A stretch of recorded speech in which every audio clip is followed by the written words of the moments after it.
Le volet de la conception, l'insertion et la mise en forme.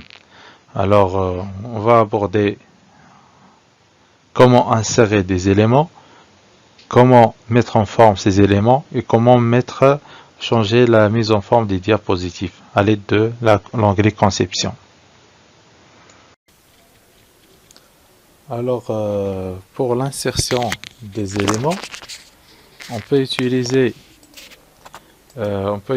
la zone proposée sur la diapositive qui permet d'afficher des boutons pour insérer des éléments tels que images, tableaux, les graphiques, les vidéos, bien des objets. Sinon, on peut utiliser l'onglet insertion qui permet d'afficher plusieurs commandes qui sont regroupées selon l'utilité de chaque commande. Alors par exemple, on peut insérer un tableau, on peut insérer des images, on peut insérer des formes, des graphiques, des zones de texte, des objets WordArt, des équations, des vidéos, bien des audios. Alors, on va insérer un élément en utilisant la zone proposée sur la diapositive. Par exemple, on peut insérer un tableau de combien, par exemple, de 3 colonnes et 2 lignes. Automatiquement, il permet d'insérer le tableau. Sinon, on peut utiliser l'onglet insertion, par exemple, pour insérer une image à partir de l'ordinateur. Voilà. On peut insérer des formes. Par exemple, on va ajouter une seule forme. On peut insérer par exemple des objets WordArt, bien une zone de texte. Voilà, on va prendre des objets WordArt. On va écrire un exemple. Alors TP par exemple. Alors maintenant pour faire la mise en forme de ces objets. Là, par exemple, on va prendre tableau. Alors pour mettre en forme un tableau, alors à chaque fois on sélectionne l'élément, il permet d'afficher de nouveaux onglets sur le ruban. Le premier, c'est la création du tableau qui permet de modifier par exemple les styles, les bordures, les couleurs de la bordure. Par exemple, on peut ajouter, faire de la mise en forme ou bien la mise en page.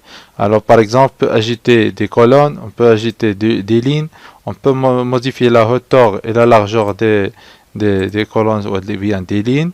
On peut modifier l'orientation du texte et ainsi de suite. Alors, on va prendre deuxième élément, par exemple la forme. Alors, en activant la forme, il permet d'ajouter un nouveau onglet sur le ruban, c'est format de la forme, qui permet de modifier soit le style, soit par exemple le style du texte introduit à l'intérieur de la forme, par exemple le remplissage de la forme et ainsi de suite. On peut aussi modifier la forme. Si on décide par exemple de modifier la forme, on peut aller dans la commande modifier la forme, on va choisir une autre forme par exemple. Alors pour l'autre élément, c'est l'image. Tout simplement, toujours en activant l'élément, il permet d'afficher un nouveau onglet pour modifier l'élément par exemple. Il y a un autre élément ici, pour un autre bouton pour ranger, pour réduire la taille ou bien éliminer une partie de l'image. La même chose pour l'objet WordArt. Il y aura un nouveau onglet qui permet de mettre en forme cet élément. Alors, pour l'onglet conception, il permet de mettre en forme toute la présentation. Par exemple, on peut choisir du thème par défaut. Vous voyez ici, par exemple, en choisissant les thèmes, alors ces thèmes ils s'appliquent sur tous les diapositives.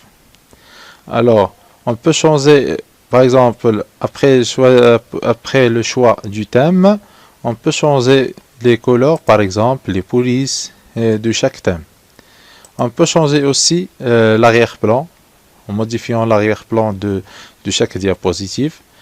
Sinon, on peut utiliser l'aide de Microsoft PowerPoint, c'est les conceptions, l'idée de conception.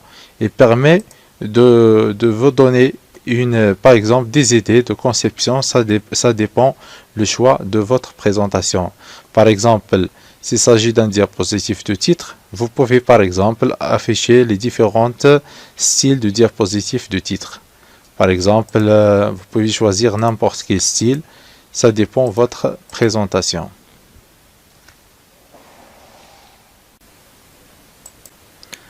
Alors, on va prendre maintenant une nouvelle présentation à partir du modèle proposé par Microsoft PowerPoint. Alors, normalement, pour la conception, à chaque fois, on va faire des modifications sur un diapositive. Il va apporter des modifications sur toutes les diapositives de la présentation. Mais si vous avez par exemple une présentation qui permet de rassembler plusieurs sciences.